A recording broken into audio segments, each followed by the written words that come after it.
You feel stuck because you're waiting for motivation, for clarity, for the perfect time. But none of that is coming. The only way out is to push yourself. That's how it happens. Not by luck, not by waiting, by deciding that comfort is no longer an option. The moment you demand more from yourself, everything changes. This is how the relentless rise, by doing what others won't until they can't be ignored. In a few moments, I will teach you how pushing yourself daily, ruthlessly becomes the reason everything in your life finally happens. You are stronger than you think. You've been told to wait, to hold back, to play it safe.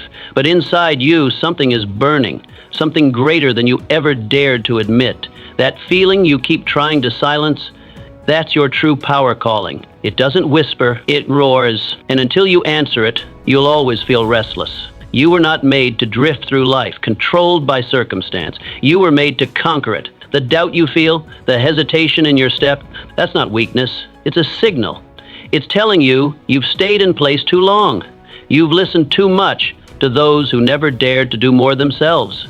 So, how do you start breaking through that invisible wall? You begin by telling yourself out loud that you are capable, not later, now. You push yourself not because it's easy, but because you must. Discipline is born the moment you take a step without motivation.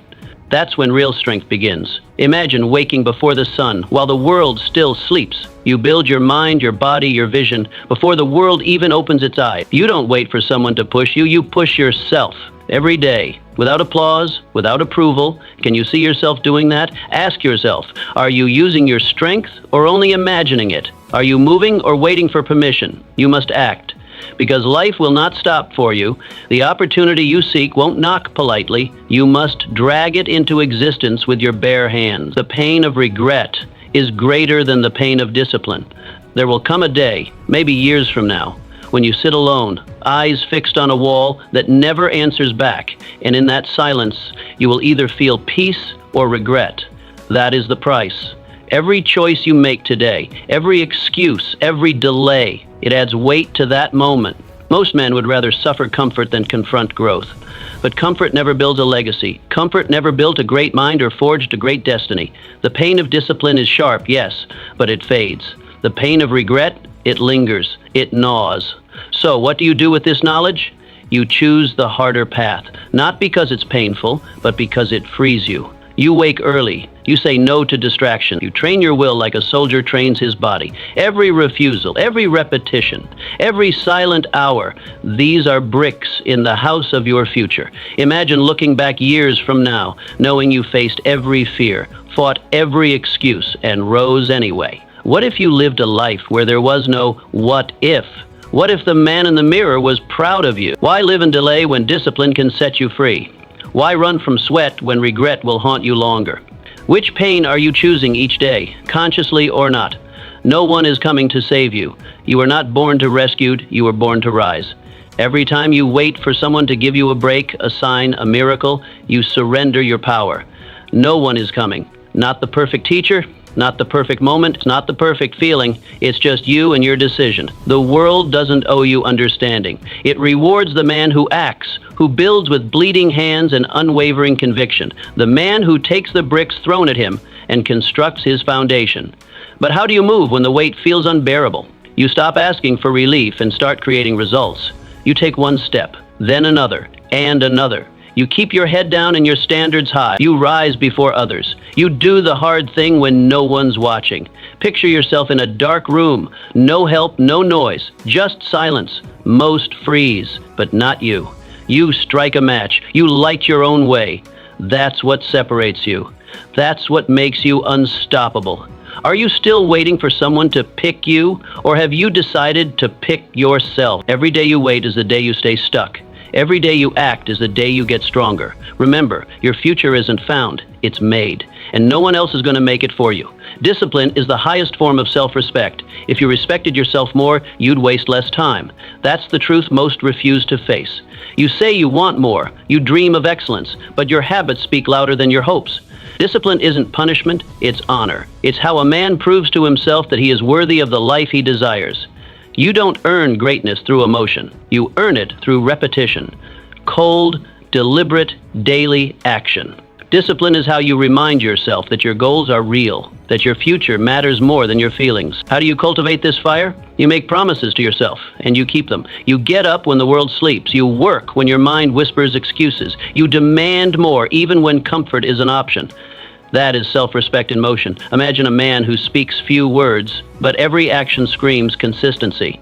He isn't loud, he's respected, not for what he says, but for what he proves daily. Could you become that man? Ask yourself, what does your day say about how much you respect your dream?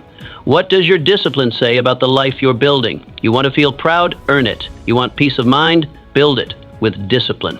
Nothing else will give it to you. Clarity creates power. Know what you want. A man without direction is a ship in fog, adrift, spinning, colliding with anything that moves. He may be strong, he may row with all his might, but no amount of effort matters when the course is unknown.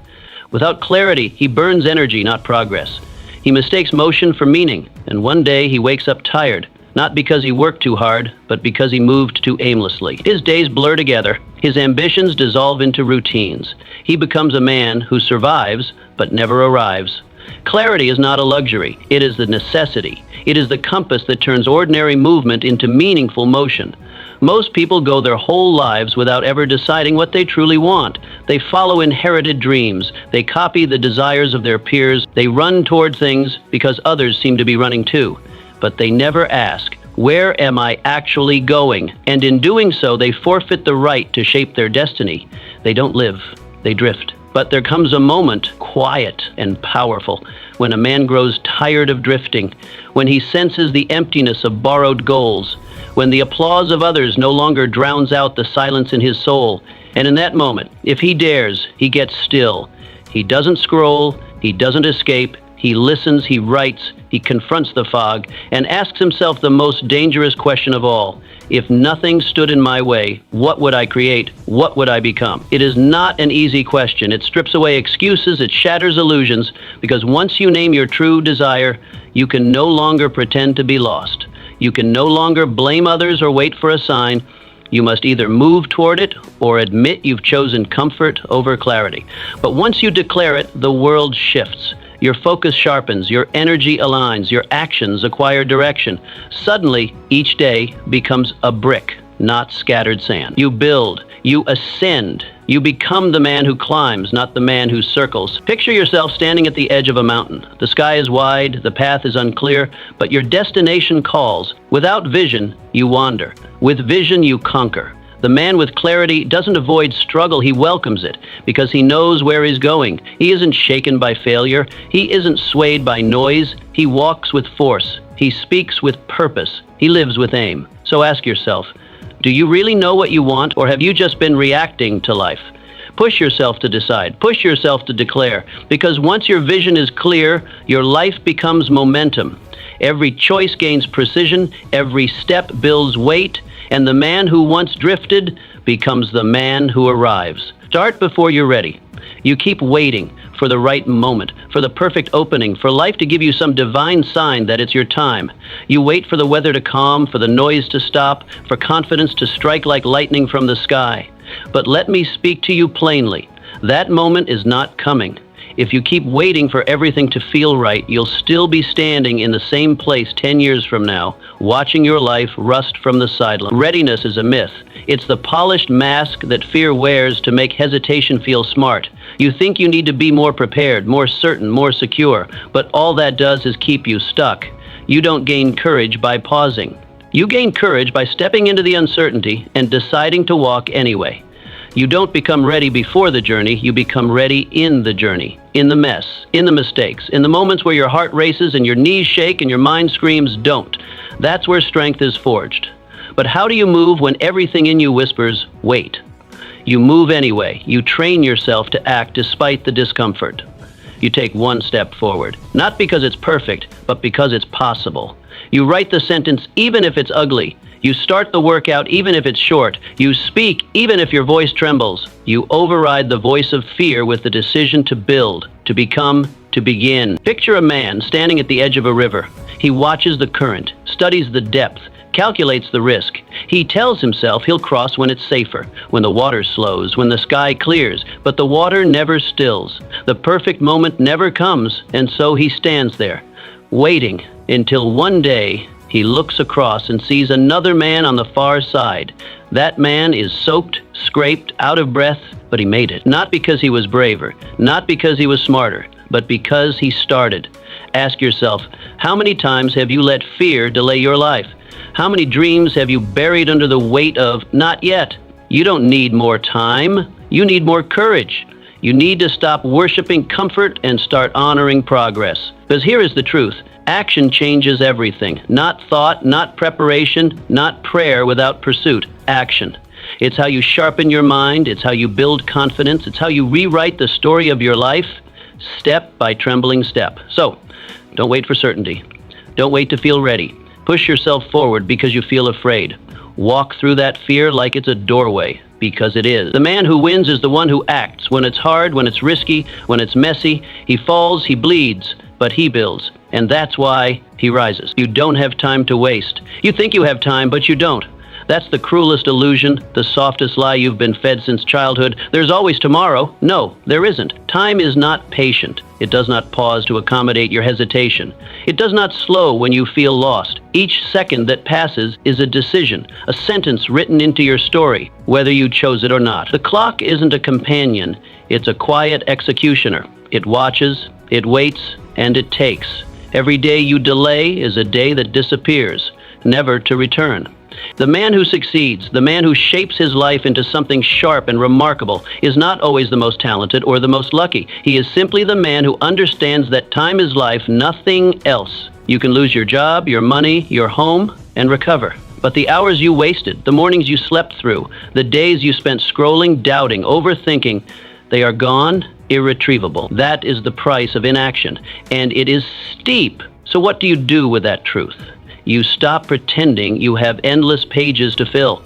You stop living like you're rehearsing for the real show. This is the show. The curtain has already risen. The audience is time itself, and it demands a performance worthy of your breath. You must rise with urgency, not panic, but purpose. You must walk through your days as if they are sacred, because they are. You must treat your calendar like a battlefield, defending it from laziness, from comfort, from delay. Picture this: two men. Same goal, same opportunity. One wakes before the sun, locks into his discipline, refuses to waste an hour. He is tired, yes, but focused. He begins, he builds, he endures. The other man nods thoughtfully, says he'll begin when it feels right, or next week, or after things settle down. He thinks he has time. 1 year later, the first man is transformed, sharper, stronger, respected. The second man is still imagining, still preparing, still waiting. You already know who wins. And here's the hard question: which one are you? Are you truly living in alignment with your vision, or are you sleepwalking through your hours, hoping that someday life will shake you awake? Time doesn't shout, it whispers. And before you know it, decades vanish while you are thinking about it. You must treat time like gold, because it is rarer, more precious, and more fleeting. Stop trading your hours for distractions, for comfort, for hollow escapes that give you nothing in return. You cannot afford another wasted sunrise. You cannot afford to postpone the man you were meant to become. Push yourself while you still can, while your legs still move, while your mind still burns, because the future is not promised to the man who waits. It belongs to the man who moves, who dares, who acts with urgency, not recklessness, but resolve. The one who wakes up each day and says, "This is the hour. This is the moment. This is the life I build." And if you live like that, fiercely, intentionally, you won't fear the ticking clock. You'll outrun it. Nothing changes until you do. You want your life to be different. You speak it. You dream it. You even complain about how things are now, about how they should be. But when the day begins, you go right back to the same habits, the same choices, the same thoughts that built the life you say you want to leave behind. You want change without sacrifice, growth without discomfort, results without revision. But that's not how reality works. The universe doesn't respond to wishes. It responds to identity. And identity is not what you say, it's what you do over and over again. You've been taught that change comes from outside, that it arrives like a package, unexpected, miraculous, transformative, maybe from a new job, a new relationship, a stroke of luck. But here's the truth most people avoid. Change doesn't happen to you, it happens within you. It's not an event, it's a shift, a restructuring of who you are from the ground up. Your life doesn't bend to your hopes, it mirrors your habits. It reflects the shape of your daily choices. If your identity stays the same, your outcomes will follow. So, how do you actually change? Not in fantasy, but in form. You start where you are, with what you control, your thoughts, your routines, your standards. You observe the stories you've been telling yourself. I'm not ready, I'm not good enough, I'll always be like this. And you call them out for what they are, chains. You challenge them, replace them.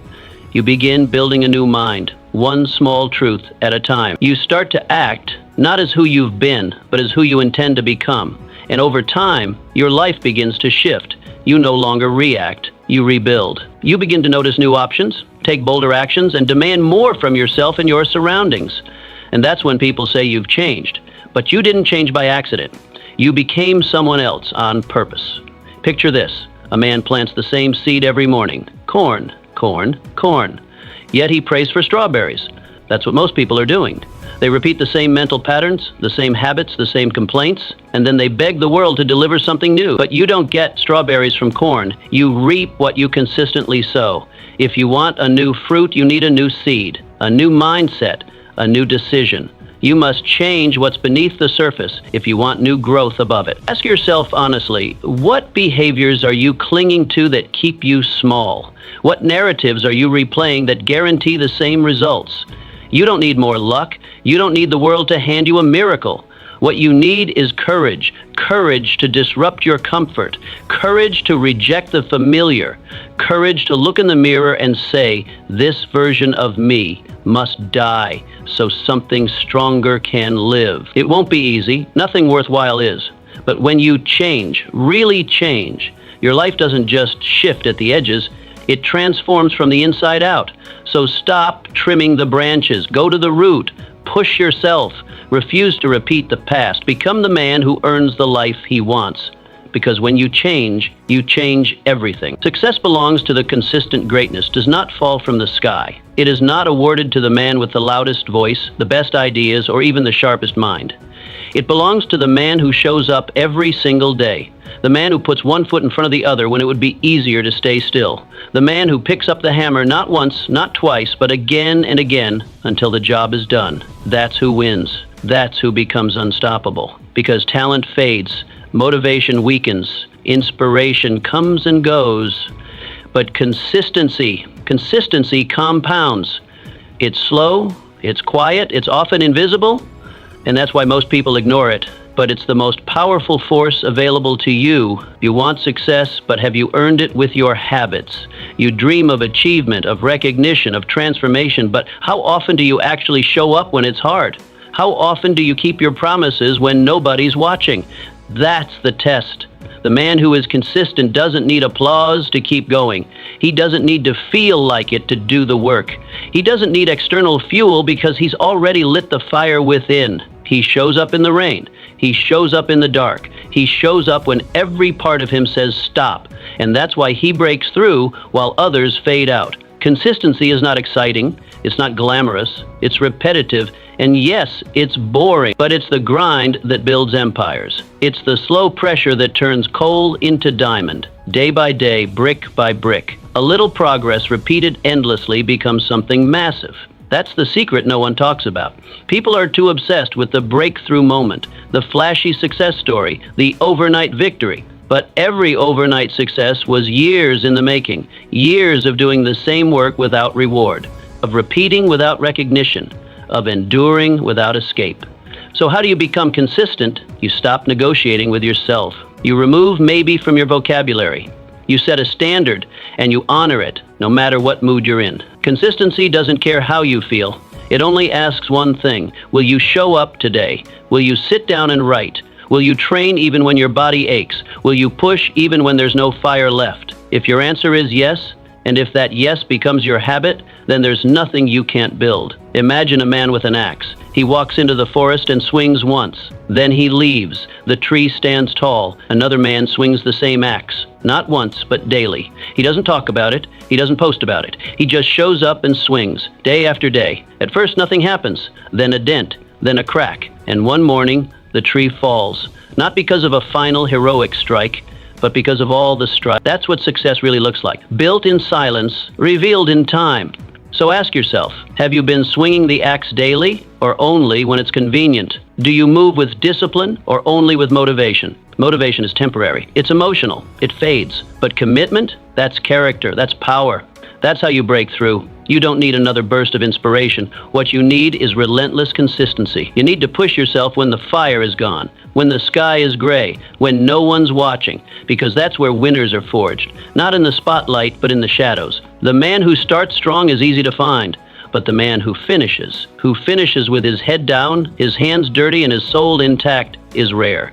Be that man. Be the one who walks forward every day, no matter the weather, no matter the mood. Let others burn out with excitement. Let them quit when it's no longer fun. You keep going, and that's why you win. You must raise your standards. Your life will never rise higher than your standards. That's not just a motivational phrase. It's a law. Not your goals, not your dreams, not even your vision determines your future. Your standards do. Because a goal is optional. A dream is distant. But a standard? A standard is the line you refuse to cross, the bare minimum you will no longer accept. It's not about what you hope for. It's about what you demand from yourself every single day. You can talk about success all you want, but none of that means anything if your daily life is still ruled by low standards. If you continue to tolerate mediocrity, you will continue to live in it. If you keep entertaining weak habits, those habits will become your identity. Life will not rise to meet your hopes. It will reflect your minimums. And if your minimums are low, so will be your results. Raising your standards is not about performance. It's about identity. It's about deciding who you refuse to be anymore. It's about drawing a line in the sand and saying, that version of me is done. It's not glamorous. It's not dramatic. It's not even always visible. But it is transformational, because the moment you decide that certain behaviors, thoughts, excuses, and patterns are no longer acceptable, you shift the trajectory of your life, not through dreams, but through discipline. So what does it really mean to raise your standards? It means you stop making space for weakness. You stop negotiating with laziness. You stop letting your feelings dictate your follow-through. You choose excellence, even when it's inconvenient, even when no one is watching. You start to treat the small things as sacred. You hold yourself to a higher level, not because someone's grading you, but because you refuse to betray the man you know you're capable of becoming. Think of a man who no longer needs to be told what to do. He irons his shirt not for compliments, but because he refuses to present himself like he doesn't care. He reads not to impress others, but because ignorance repels him. He trains his body not for show, but because weakness offends him. He doesn't just seek discipline, he expects it from himself. That man doesn't need motivation. He runs on standards. And because of that, life begins to respond differently to him. Opportunities recognize him, people respect him, doors open, not because he's lucky, but because he has become someone who deserves. Now ask yourself, what are you tolerating that's quietly killing your potential? What attitudes do you let slide because it's just who you are? What excuses have you rehearsed so many times that they sound like truth? This is the uncomfortable mirror you must look into, because you cannot change what you won't confront, and you cannot rise while still making peace with the very things holding you down. Raising your standards isn't just about pushing harder, it's about expecting more from yourself in every area: your discipline, your honesty, your effort, your mindset. It's about eliminating the gap between who you are and who you pretend to be. It's about making excellence your default, not your distant ambition. When that shift happens, life begins to bend around your expectations. People treat you differently, you speak differently, you act with conviction, and the results begin to echo your new identity. You don't rise by accident, you rise by decision, by daily declarations of what is no longer acceptable. And no, it won't be easy, but that's the price of greatness. That's the cost of building a life worth living. Because once your standards rise, once you say never again to the laziness, the inconsistency, the self-betrayal, your life has no choice but to follow. Your habits rise, your mindset sharpens, your outcomes shift. Not because the world changed, but because you did. Raise your standards, not someday, but now. because every day you delay is another day you train yourself to settle. And if you keep settling, you'll never know what you could have been. Be the man who decides. Be the man who refuses average. Be the man who raises the standard and never lowers it again. That is the man the world cannot ignore. Pressure reveals the truth about you. When life is calm, when the skies are clear and the path is straight, everyone seems composed. Everyone looks disciplined. Everyone talks like they're built for greatness. But those moments, those easy stretches of time, are not where real strength is revealed. They are illusions of control, not confirmations of it. Your true character, your real power, isn't measured when things are going your way. It's exposed when everything falls apart, when there is no cheer, no certainty, no comfort, when you're deep in the storm and there's nowhere to hide.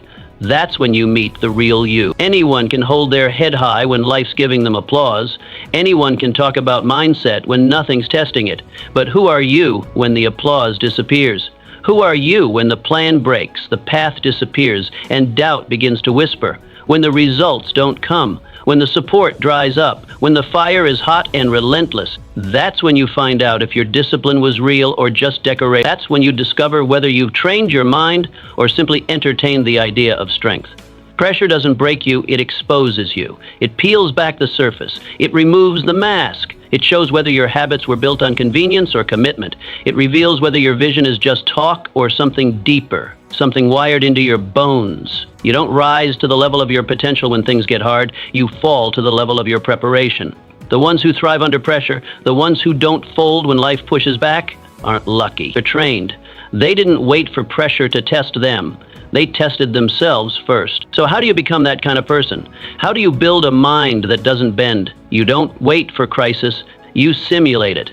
You lean into discomfort before life throws it at you. You rehearse calm in chaos. You choose to do the hard things daily, not because you have to, but because you must. You show up even when no one's watching. You practice stillness when your emotions flare. You breathe deep when the pressure rises. Imagine a man in the middle of a storm. The sky is black, the winds roar, trees snap like twigs, the world around him trembles. But he doesn't. He doesn't scream, he doesn't panic, he doesn't run. He anchors down, he tightens his grip. His heart may race, but his actions remain steady. That is power. That is control. Not the absence of fear, but the ability to act in spite of it. What does pressure reveal about you? Do you break or bend? Do you rise or retreat? Do you panic or do you prepare? When life gets loud, do you get louder or do you get clearer? These are the questions that define you, not the ones you answer in peace, but the ones you answer in war. And make no mistake, life will test you. It will bring storms without warning. It will strip away your comfort and demand your and when that day comes, you won't have time to build yourself. You'll only have time to reveal what was already built. That's why you push yourself now, not someday, not when it's convenient, not when the schedule opens up or the motivation shows up. You do it now. You train in silence so you don't crumble in chaos. You push when it's quiet, so you stand tall when the noise comes. While others are looking for the exit, you become the one who endures. While they collapse, you collect yourself. You become the one who doesn't need calm to remain calm, the one who doesn't need validation to feel certain, the one who doesn't need easy to keep going. And here's the truth. Once you master your mind under pressure, once you prove to yourself that you don't fold, nothing can be taken from you. Not fear, not failure, not delay. Because you're no longer controlled by what happens, you're controlled by what you've trained. You don't wait for permission. You don't wait for clarity. You act, you lead, you endure. So let the storms come. Let the winds rise. Let the world throw everything it has at you. You won't just survive. You'll sharpen because you've already done the work. You've already built the mind that can hold the weight. You've already become the man who doesn't flinch. Pressure is not the enemy. It is the mirror. It shows you what you really are. Train for it. So when it comes, you own it. You cannot build greatness with weak habits. The man who truly wants greatness must first go to war, not with the world, but with himself. The battle doesn't begin in the spotlight. It doesn't begin on the stage or in front of an audience. It begins in the silence, in the solitude, in the quiet corners of a man's life where no one is watching and no one will ever applaud. This is where weakness lives, and if you don't destroy it there, it will destroy you everywhere else. Weakness is subtle. It's deceptive. It hides not in the grand moments, but in the details, in the small, forgettable decisions you make day after day, the way you hit snooze instead of rising with purpose, the way you tell yourself just this once while letting your standards erode. You think those moments don't matter, but they do. Everything matters, because each tiny compromise becomes a thread in the fabric of your identity. And before long, the man in the mirror is not the one you dreamed of becoming, but the one you quietly settled for. You say you want success. You speak of discipline, of ambition, of rising to the top. But what are your habits saying? What is your life actually doing behind the words? Are you moving like a man with a mission? Or are you floating, waiting, hoping something will click? You can fool the world for a while, but you can't fool the life you're building, because your habits are the architects of your destiny, and they are always working, either for you or against you. Greatness isn't accidental, it's constructed, one quiet choice at a time. You have to treat your life like a craftsman treats a cathedral. Imagine him, stone by stone, hour by hour, measuring, testing, refining. He doesn't rush. He places each piece with precision because he knows the integrity of the whole depends on the strength of the parts. He knows that one weak brick in the wrong place can bring down the entire structure. That's how you must treat your life. Your habits are your bricks. Your patterns are your beams. If you don't examine them, if you don't question them, if you don't forge them with intent, you will build something fragile. And fragile things do not survive pressure. So look closely at the way you live. Not just on your best days, but on your worst. Not just in front of others, but when no one is watching. Are your habits sculpting strength, or are they shaping softness? Are your choices building a foundation that can carry the weight of your ambition, or are they silently corroding your potential? Ask yourself with ruthless honesty, what habits are weakening your foundation? What patterns are draining your focus, your energy, your edge? What small indulgences have become silent assassins, killing your momentum day by day? These are not questions for comfort, they are questions for transformation, because you will never rise higher than the structure you've built beneath you. And that structure is built from the discipline of your habits. If you want strength, you must build it, not wish for it, not talk about it. Build it. And that begins by replacing comfort with discipline. Replace the quick dopamine hit with long-term vision. Replace the easy path with the hard truth. Replace distraction with focus. That means you choose the cold shower, you choose the extra rep, you choose the book over the scroll. Not because it feels good now, but because you're building something that will endure when others collapse. Most people never become great because they never confront the quiet weakness of their daily life. They think greatness is in the spotlight, but it's not. It's in the shadows, it's in the hour you wake, it's in the posture you carry. It's in the way you hold yourself to a standard when no one's watching. That's where champions are made. Not on the field, but in the furnace. Push yourself. Not once, not for a day, but consistently, ruthlessly. Watch your habits like a hawk. Audit them, strengthen them, mold them with intention, because the man who builds strong habits becomes a man the world cannot move. Your future is not somewhere you stumble into. It's something you build. And you build it with habits. One decision at a time, one moment at a time. So make each choice count. Refuse softness. Destroy weakness. Become the man whose habits match his vision. Because if your habits rise, your life will rise with them. And once that foundation is strong, nothing can shake you. The world respects the man who endures endurance, is power. Quiet, steady, often unseen, but more formidable than talent, louder than ambition, and stronger than any short-lived burst of motivation. It's the power that lives in the man who doesn't stop. The one who walks through storms, not because he enjoys them, but because he has decided that nothing, not pain, not rejection, not fatigue, has the authority to stop him. The man who endures becomes unbreakable, not because life was easier for him, but because he kept moving when everything screamed at him to stop. Most people give up too early. They come to the edge of struggle and treat it like a sign to turn back, not a gate to walk through. They want the results, but not the resistance. They want the crown without the climb. But life doesn't hand out trophies for trying. It tests you, it stretches you, and it waits to see who has the spine to keep going. Not just when it's fun, not just when applause is loud, but when everything is hard and lonely and slow. Those are the moments that separate the real from the temporary. Endurance is not a gift, it is a skill, a muscle, something you build through pain, repetition, and refusal. It begins the moment you stop expecting ease. You must stop being shocked when life resists you. Of course it will.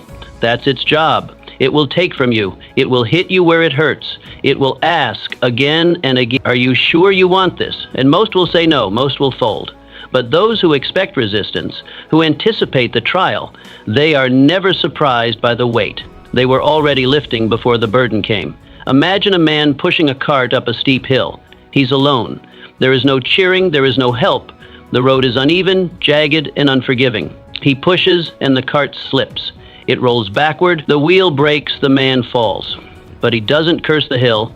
He doesn't sit and wait for someone to carry the cart for him. He gets back up.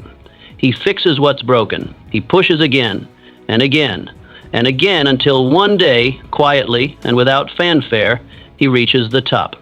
Not because he was the strongest, not because he had the best cart, but because he refused to quit pushing. Now ask yourself, have you endured or have you escaped? When the path got steep, did you dig deeper or find a way out? Have you built stamina or have you settled for speed? Most chase shortcuts. Most want quick. But what you build quickly rarely lasts. Endurance is not about speed, it's about staying power. It's about showing up again after disappointment, after betrayal, after failure, and saying, still, I move. There's a reason the world respects those who've endured. It's not just because they made it, but because of what it cost them. Because every scar, every sleepless night, every lonely battle carved a deeper level of resilience into their bones. These are the people who are feared, not because they're ruthless, but because they won't go away. You can't break them. You can't outlast them. They've already been through more than you can imagine and kept going. To endure is to win in slow motion, to become unstoppable without ever shouting. It is the quiet declaration that nothing owns you, not your past, not your pain, not your failures. It is rising when nothing rises with you. It is walking alone when no one shows up. It is fighting again when you have every reason not to. And yes, endurance is ugly. It doesn't look like the movies. It looks like exhaustion, like tears behind closed doors, like late nights and early mornings, and zero recognition. But that's why it's so rare and why it's so powerful. Because once you endure what others cannot, you gain what others never will. So push yourself, not just once, not just when the sun is out.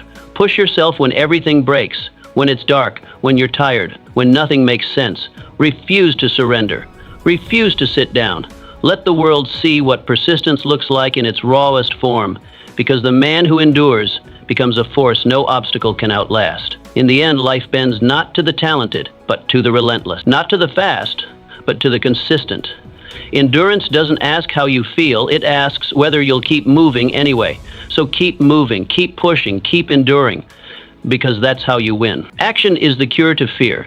Fear is a parasite. It feeds on hesitation. It thrives in the silence between your thoughts and your actions.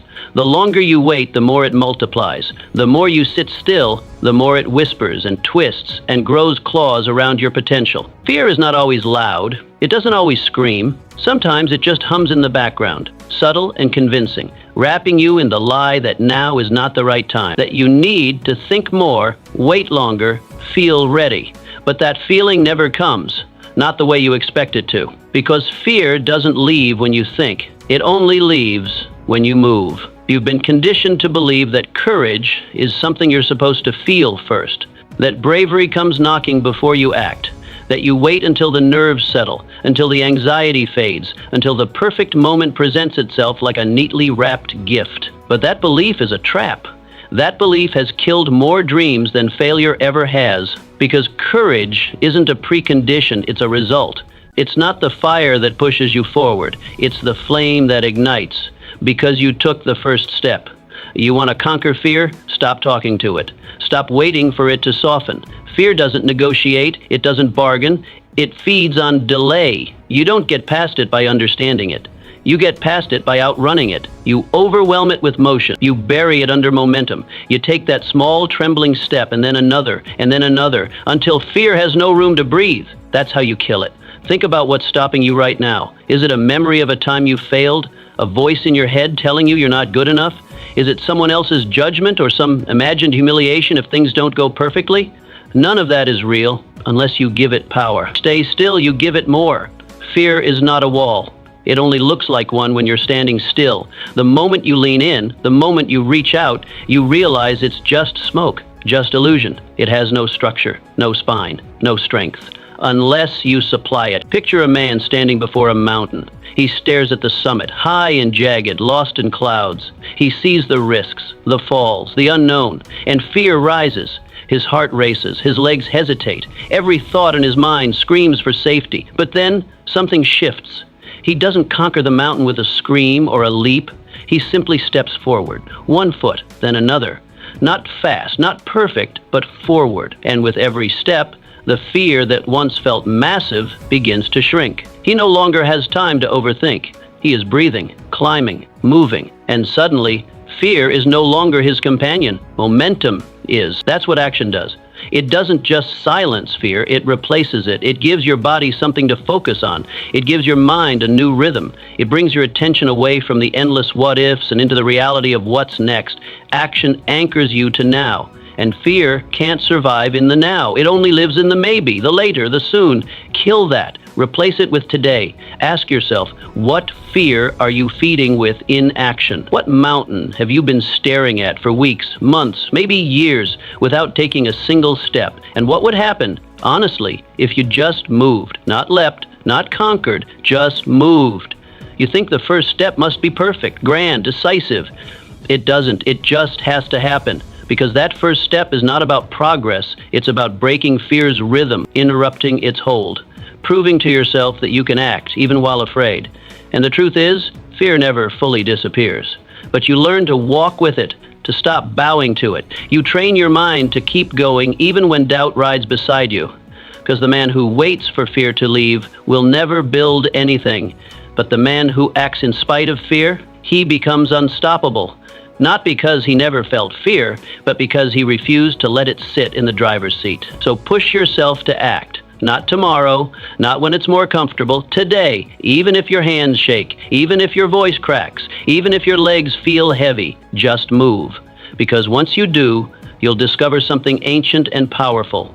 That fear was never real, it was never stone, never steel, it was only smoke. And the fire was always in you. Your environment shapes your mind, guard it. You may be strong, you may be disciplined, focused, even relentless in your ambition, but no man is immune to his environment. It seeps in, quietly, consistently, without asking permission. What surrounds you shapes you.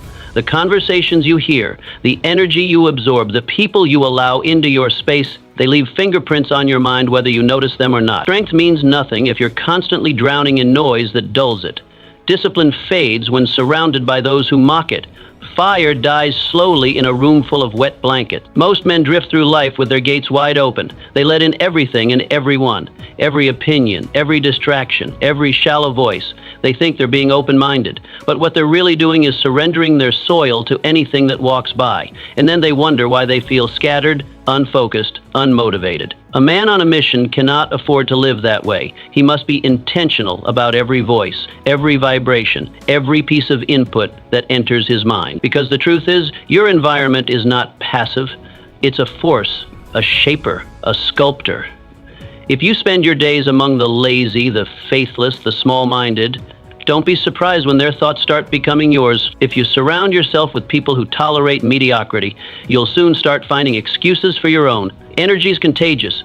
Doubt is contagious. So is discipline. So is courage. But only if you make room for them. You must treat your environment like a battlefield. You must audit it ruthlessly, without apology. Not someday, not later, now. You must ask yourself, what am I allowing into my world that is pulling me backward? Who around me encourages delay, discourages growth, waters the weeds instead of the roots? Whose voice do I hear more than my own, and is it helping or harming me? And when the answer is clear, you act. You don't justify, you don't explain, you remove what doesn't serve your direction, you tighten your circle until it reflects your mission, your mindset, your values.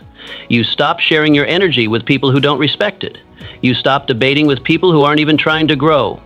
You stop being available to the opinions of those who aren't building anything, because every time you allow them into your space, you weaken your edge. Picture a farmer growing rare fruit that can't be found anywhere else. He doesn't just scatter the seeds and hope. He protects the soil. He clears the weeds. He watches for pests. He builds fences and guards the crop because he knows the value of what he's growing. He knows that one bad storm, one careless infestation can ruin an entire season. So he becomes a guardian, not just a grower. You must become the same.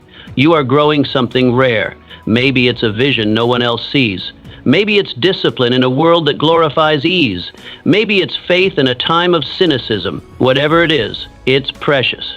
And it cannot thrive in toxic soil. It cannot blossom in polluted air. You must protect the conditions that feed your growth with the same intensity you bring to your goals. So ask yourself, what have you let into your mental garden that should have been cast out long ago? What conversations have you accepted as truth when they were only fear in disguise? What noise have you mistaken for wisdom just because it was loud? These are not small questions.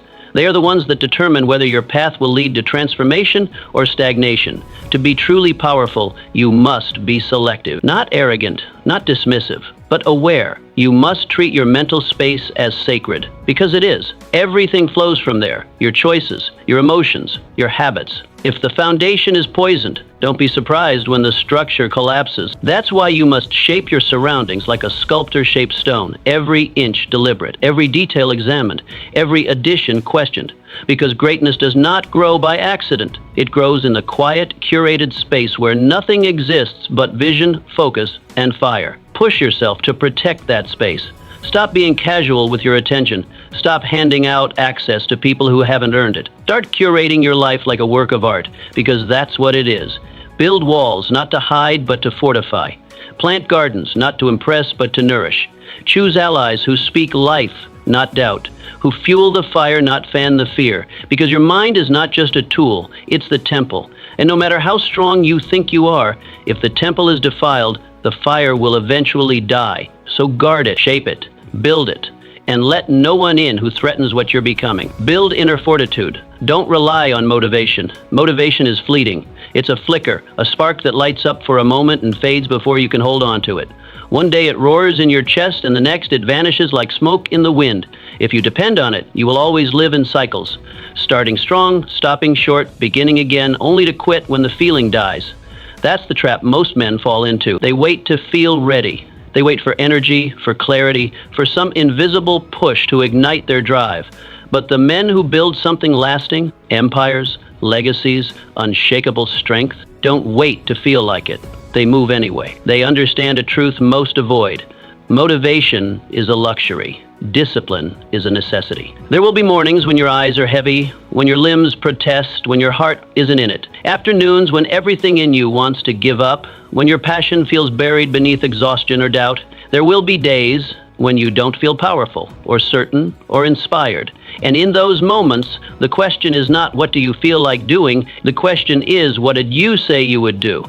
Because that's the difference. That's the line. The weak move when it's easy. The strong move because they decided. That is the backbone of real power, inner fortitude. It's not about external hype or momentary excitement. It's about showing up when there's no audience, no fanfare, no energy, just you, the silence, and the weight of your word. And the only thing standing between you and regret is your ability to act anyway. So how do you build that kind of strength? You start by keeping promises to yourself, small ones first. You say, I'll train today, and you do it. Even if it's raining, even if you're tired, even if your mind tries to bargain for rest. You say, I'll write, and you write, even if it's only one sentence, even if you hate every word. The point is not perfection, it's repetition. Every time you follow through, especially when it's hard, you etch a line of steel into your character. Each act of discipline tightens your spine. Each choice builds the architecture of a man who does not flinch. Imagine a soldier on the battlefield. The rain is relentless. Mud weighs down every step. The noise is deafening. The mission brutal. But he doesn't pause to ask if he's in the mood. He doesn't wait for clarity. He marches. Because his commitment is stronger than his comfort. Because the mission is bigger than his mood. And you must ask yourself, can you move like that? Are you only productive when inspired? Do you only act when the wind is behind you? Or do you move forward regardless because your word means more than your feeling? This is where most men fail. They think discipline is just a routine, but it's not. It's a belief system. a way of life. It's the decision to become someone who honors their own word, no matter how small the task, no matter how quiet the result. And when you live that way, something inside of you changes. You stop needing motivation. You stop chasing perfect conditions. You stop waiting for the world to help you out. You become self-directed, purpose-led. You become a man with internal gravity, a force that pulls you forward, no matter what the day brings. That is a rare power, because the man who no longer relies on motivation becomes unshakable. He cannot be stopped by a bad mood, a bad day, or a lack of applause. He simply moves, and in moving, he changes everything. This kind of discipline does not scream. It doesn't announce itself. It works in silence, in repetition, in lonely moments where no one is watching, and yet it transforms a man from average to exceptional. It builds a foundation so solid that storms don't shake it. It creates habits so ingrained that even fear bows in their presence. That's what you're capable of. If you stop waiting for motivation to carry you and start becoming the man who moves without it. Let others chase feelings. Let them postpone progress until their heart feels right. You build your strength in the absence of emotion. You do the work when it's dry, when it's dull, when it's the last thing you want to do, because that's when it matters. That's when it counts. That's when your future is being carved. Quietly, without fanfare, one disciplined act at a time. Push yourself beyond motivation. Let that be someone else's fuel. Yours is deeper. Yours is forged in commitment. Yours is written in grit. And that kind of fuel, that kind of drive, it doesn't burn out. It only grows. Be ruthless with excuses. Every excuse you keep is a chain, an invisible tether wrapped in comfort disguised as logic, whispered like a lullaby. It strokes your ego, tells you it understands, tells you you're doing your best, but in the same breath, it quietly robs you. Excuses are thieves with gentle hands. They don't storm in and ruin you. They lull you to sleep while your future slips out the back door. You say you don't have time, but look closer. How many hours have you spent numbing your mind with empty distractions, scrolling through meaningless updates, chasing conversations that go nowhere? You say you're too tired, but your energy still finds its way into things that don't build you, don't challenge you, don't serve you. Time isn't the problem. Energy isn't the problem. The problem is what you choose to protect. And most of the time, you protect your comfort at the cost of your calling. Excuses are not reasons, they're masks. Escape hatches for the undisciplined. Elegant justifications that allow you to avoid the hard thing without feeling guilty about it. They sound good. They sound logical. That's why they survive. But logic isn't truth. And when your life starts to decay from the inside out, it won't be because of a lack of talent or opportunity. It'll be because you dressed weakness in the clothes of reason and called it wisdom. The man who pushes himself, the one who builds something real, refuses to argue for his limitations. He doesn't debate whether his excuses are valid. He doesn't coddle his fatigue or elevate his fear. He faces the truth head on, brutal, unfiltered. He holds the mirror up and doesn't flinch. That's what makes him dangerous. Not that he has more time or less pain, but that he refuses to lie to himself. Excuses are clever. They wear many faces. I'm not ready. Now's not the right time. I don't know where to start. But underneath all of them, you will always find the same root: fear. Fear of effort. Fear of exposure. Fear of changing the version of yourself you've grown used to. That's the real reason most men never evolve. It's not that they lack potential. It's that they've become loyal to their excuses. So how do you kill those excuses? You expose them. Drag them out of the shadows. Question them like a hostile witness. Don't accept them at face value. Interrogate them. Ask yourself, is this actually true, or is it just easier to believe? You hold them in your hand like a weapon that's turned against you, and then you move. Not around them, through them. You do the opposite of what the excuse tells you. If it says rest, you work. If it says wait, you begin. If it says you can't, you prove that you can. Picture this. A man stands at the base of a towering mountain. The climb is steep. The weather is unforgiving. One man looks down at his boots and says, they're not good enough. Another looks at the sky and says, it might rain. Another checks his age, his past, his pain, and says, I missed my chance. Then one man walks forward. No speech, no perfect plan, just bloody feet, bruised hands, and a relentless step. That's the man who changes things, not because he had no excuses, but because he burned them all. Now ask yourself, what's your excuse, and what has it already cost you? How many chances have you let slip because it was easier to delay? How many days have you lost waiting for a perfect moment that never arrived? What have your excuses stolen from your future? Your health, your progress, your strength, your peace? If you want to build a life of power, of clarity, of purpose, you must declare war on your excuses. You must tear them down one by one. You must be ruthless, because excuses will not simply vanish. They grow like weeds. If you don't rip them out, they'll multiply, and soon they'll bury you. Not in one dramatic collapse, but slowly, silently, year after year, until one day you look around and realize your potential has rotted beneath your comfort. Tell the truth, not the version that makes you feel good, the one that makes you move. Stop shielding yourself from responsibility with phrases that sound intelligent but keep you small. Start treating your word like law. Start showing up not because you're ready, but because you refuse to give your excuses another inch. Because this is the truth most won't say aloud. Your life is not held back by a lack of motivation or resources or guidance. It's held back by the lies you keep telling yourself. And until you burn those lies to the ground, nothing will change. No strategy will save you. No goal will lift you. So light the match and let your excuses burn. Purpose is the only fuel that lasts. Without purpose, you will fall. Not always suddenly, not always with a loud crash. Sometimes it's a slow drift, a quiet collapse, a silent erosion of drive and direction.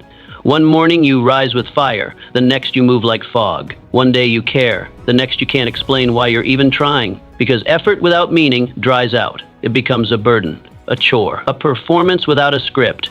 And eventually, even the strongest man breaks under the weight of empty action. Purpose is the only thing that keeps the flame alive when everything else goes cold. Don't mistake purpose for a motivational slogan. Don't confuse it with a goal on a list or a dream scribbled in the back of your journal.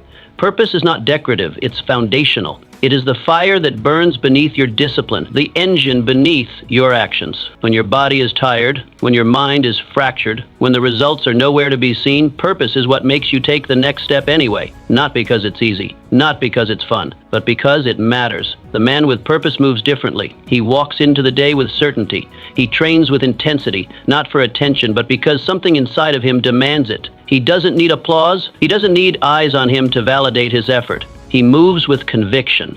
Every rep, every word, every decision is a brick in something greater. He is building more than a routine. He's building a legacy. He doesn't chase shortcuts because he understands that depth can't be rushed.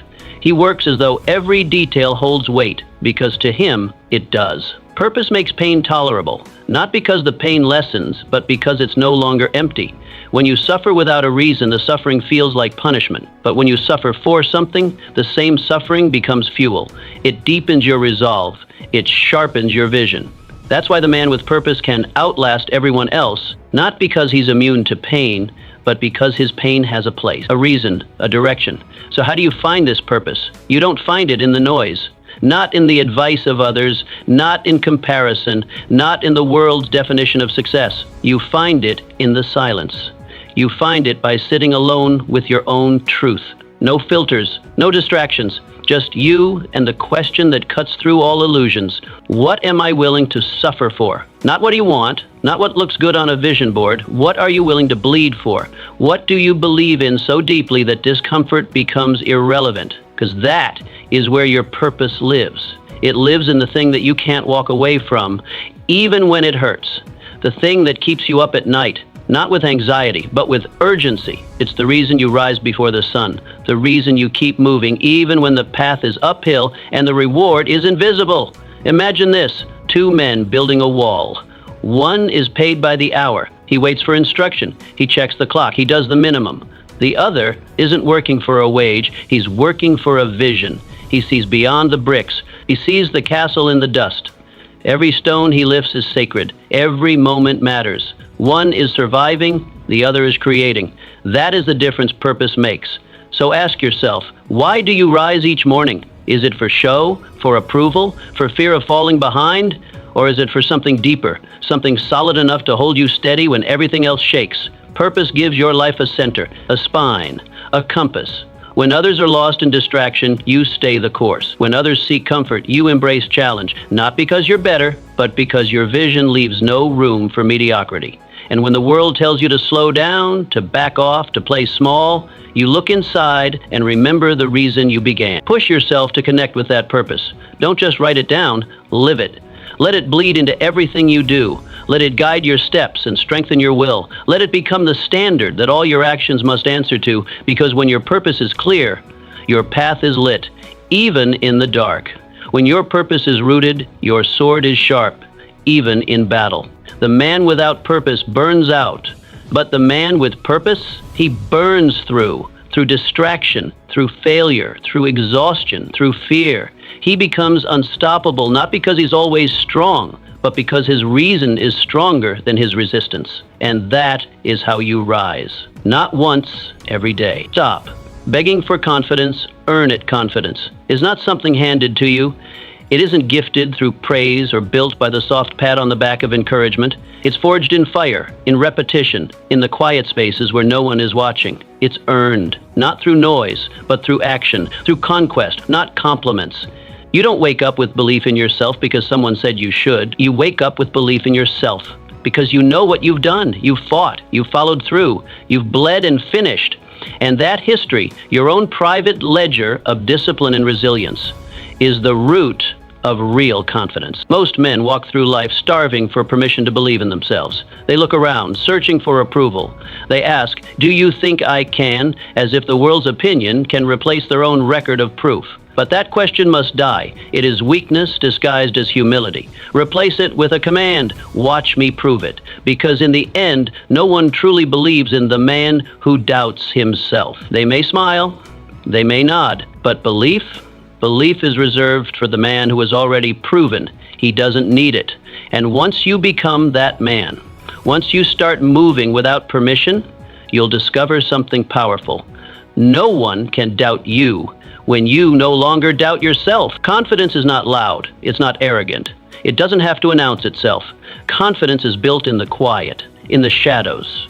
It grows in the morning when you rise before the sun, in the gym when your body screams for rest and you keep going, in the work you do long after the motivation fades. It's carved into you through consistency, when you show up again and again and again, not because it's easy, but because you said you would. That is where real power lives, not in how you feel, but in what you do. You don't need to take over the world to build confidence. You don't start with grand victories. You start small.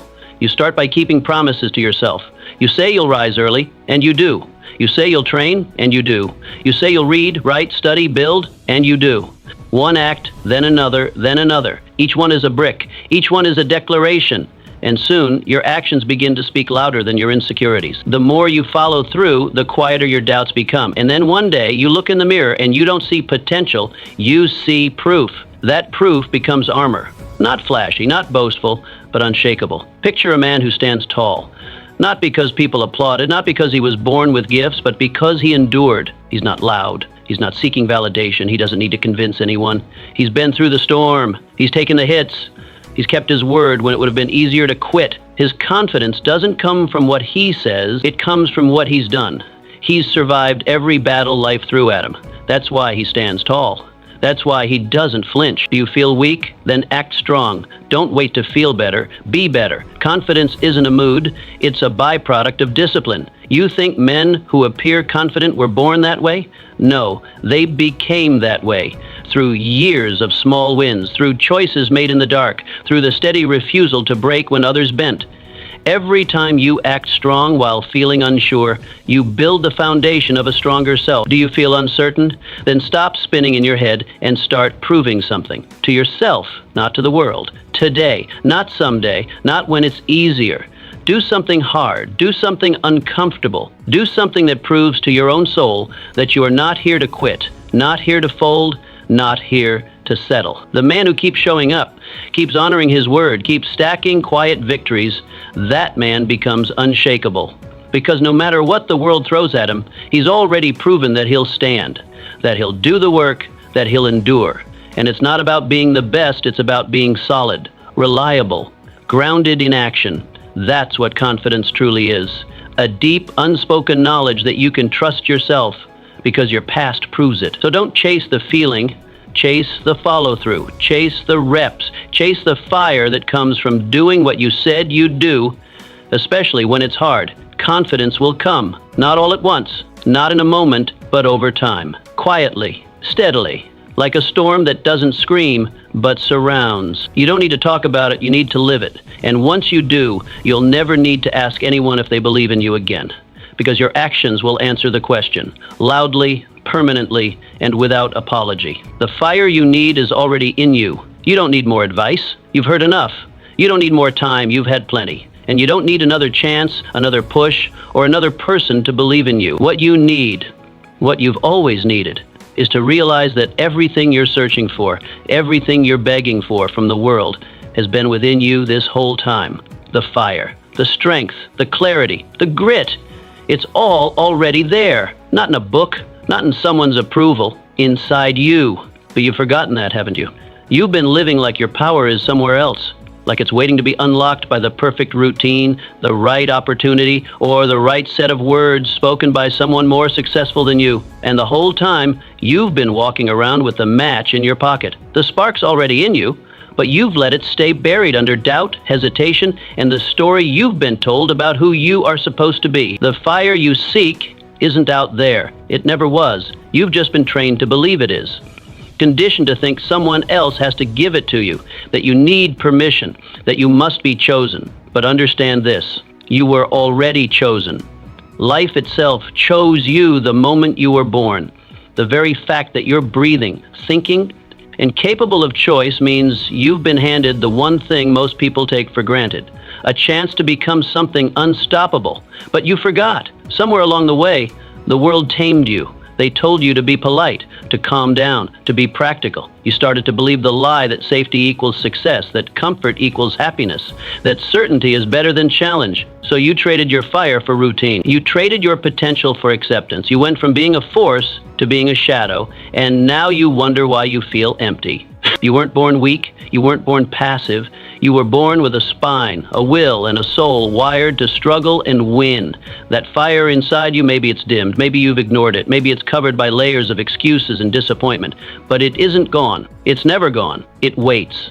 It waits for the moment you finally stop pretending to be helpless. It waits for the day you stop acting like a victim of your circumstances and start acting like the architect of your life. So how do you find that fire again? You don't wait for it. You dig. You claw through the false narratives. You strip away the comfortable lies.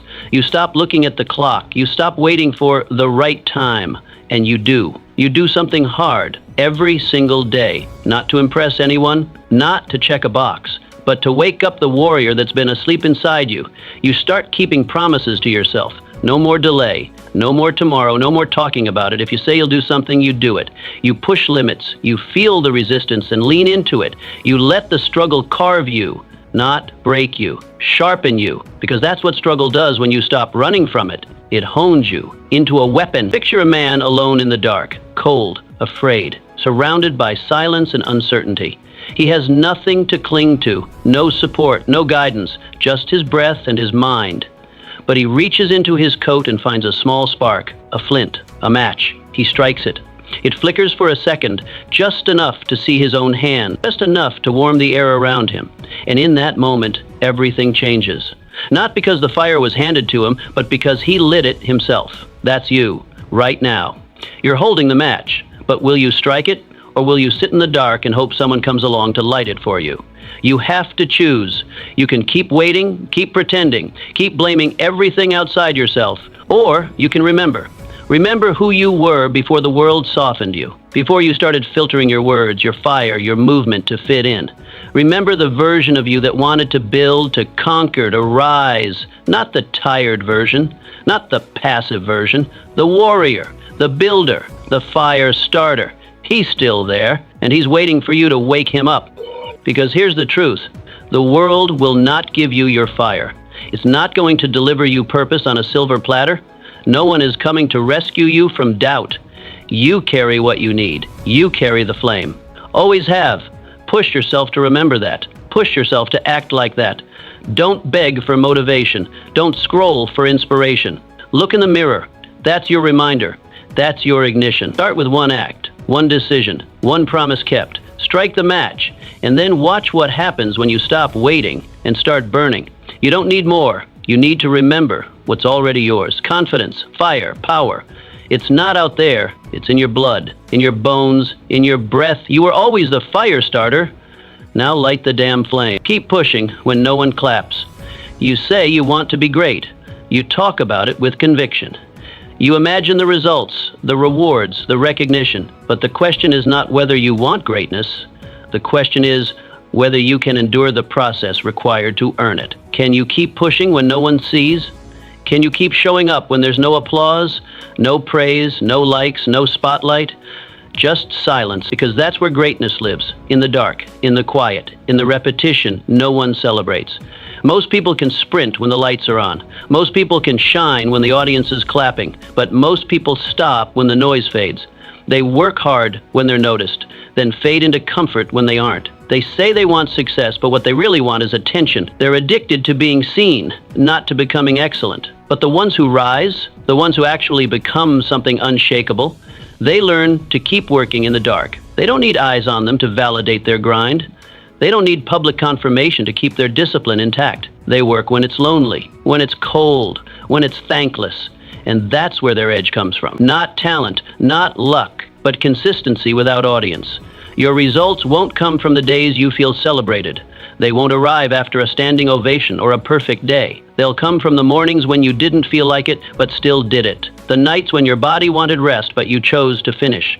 The afternoons when the world forgot you, but you remembered your mission. These are the bricks that build a fortress no storm can touch. You want admiration? Earn it in silence. You want respect?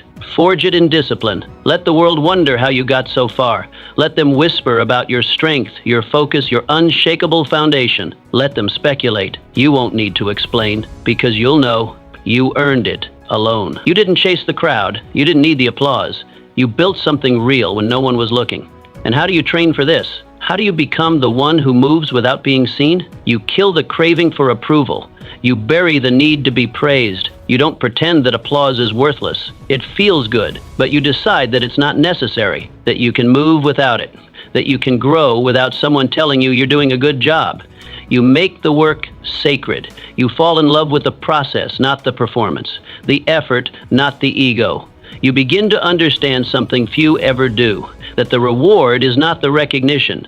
The reward is what you become in the process. Stronger, sharper, clearer. The kind of person who doesn't flinch when it's hard. The kind of person who doesn't break when it's quiet. The kind of person who knows their power because it wasn't handed, it was carved, day by day in private. Picture this. A man digs a tunnel beneath stone, inch by inch, day by day. His hands are blistered. His muscles ache. No one sees him. No one applauds. No one believes in what he's doing. But he keeps going. He doesn't stop to prove his effort. He doesn't broadcast his struggle. He just digs. One day, a beam of light breaks through. He emerges into the open. The world sees the result and calls him an overnight success. They say he came out of nowhere, but he knows the truth. It took everything. It took years of sweat, silence, and sacrifice. It took a level of commitment that cannot be explained, only lived. Are you willing to be that man? Are you willing to be ignored while you build? Can you withstand the silence without falling into self-pity? Can you train when it's boring? Can you stay focused when no one's clapping? Because that's the price, and most aren't willing to pay it. But if you are, if you push yourself anyway, then you become something rare, something unstoppable. You stop waiting for cheers. You stop begging for validation. You stop needing the world to believe in you before you believe in yourself. You move with purpose. You execute without recognition. You let your results speak for you in time, and they will. The longer you go unseen, the more powerful your breakthrough becomes. Because when it comes, it won't be noise. It'll be thunder.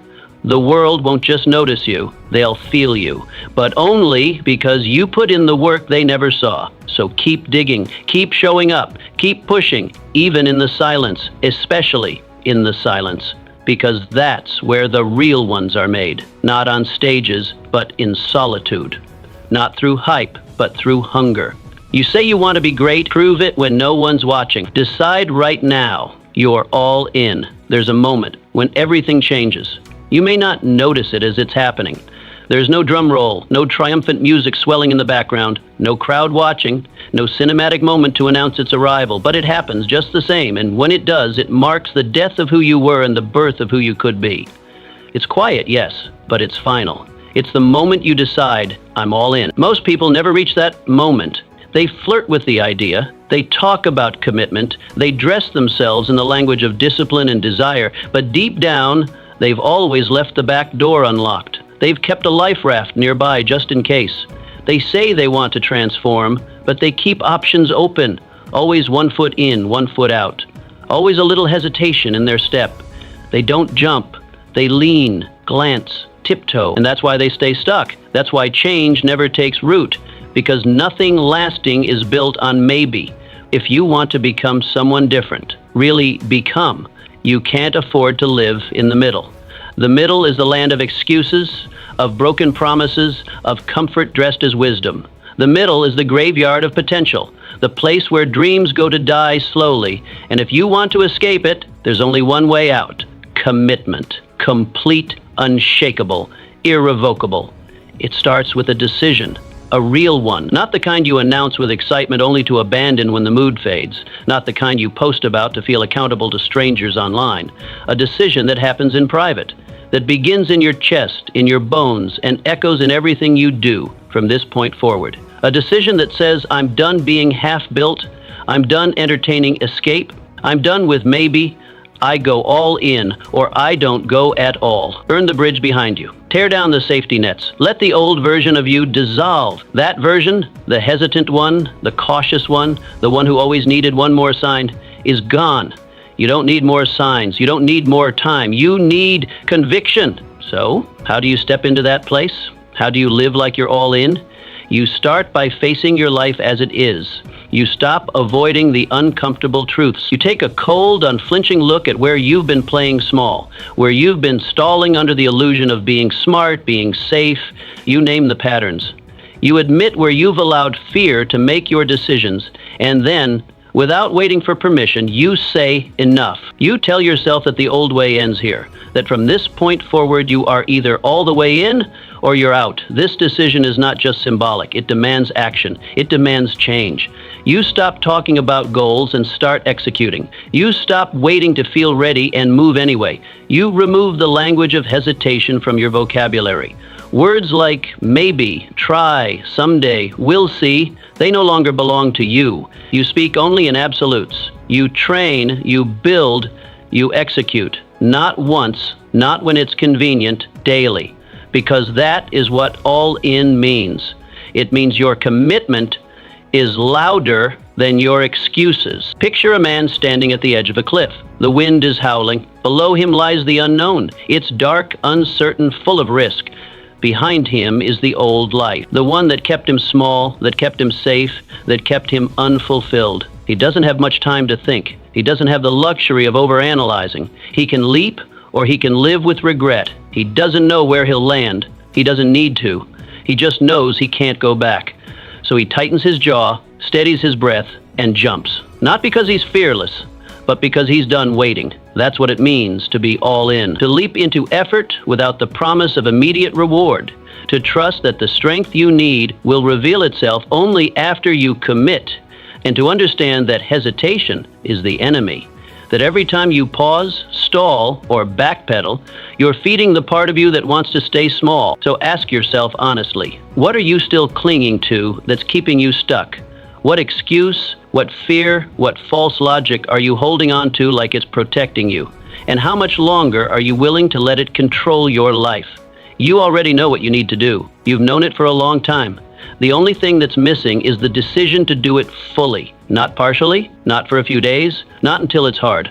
Fully, relentlessly, like your future depends on it, because it does. Push yourself to decide right now, not later, not after you think about it, not when the timing feels better. Right now. Tell yourself with clarity, I'm done with hesitation. I'm done with being half committed. I'm all in. Say it until it stops being words and starts becoming identity. And then act like it. Move like it. Live like it. Wake up every morning with that decision burning in your chest. Not for approval, not for applause, for you. Because the man who is all in doesn't need recognition. His results speak for him. His focus intimidates. His commitment reshapes his world. Once you decide truly, fully, deeply, you unlock a version of yourself the world has never seen. And once he's out, once he's awake, once he's in motion, nothing can stop him. Be that man, be all in. No one's coming to save you. No one's handing you your dream. It's on you. Every step forward, every inch gained will be because you pushed yourself. So stop waiting, stop wishing, start moving. Discipline over doubt, action over excuses.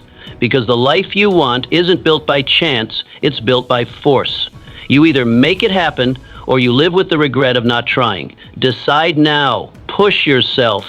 Make it happen. Your future is waiting.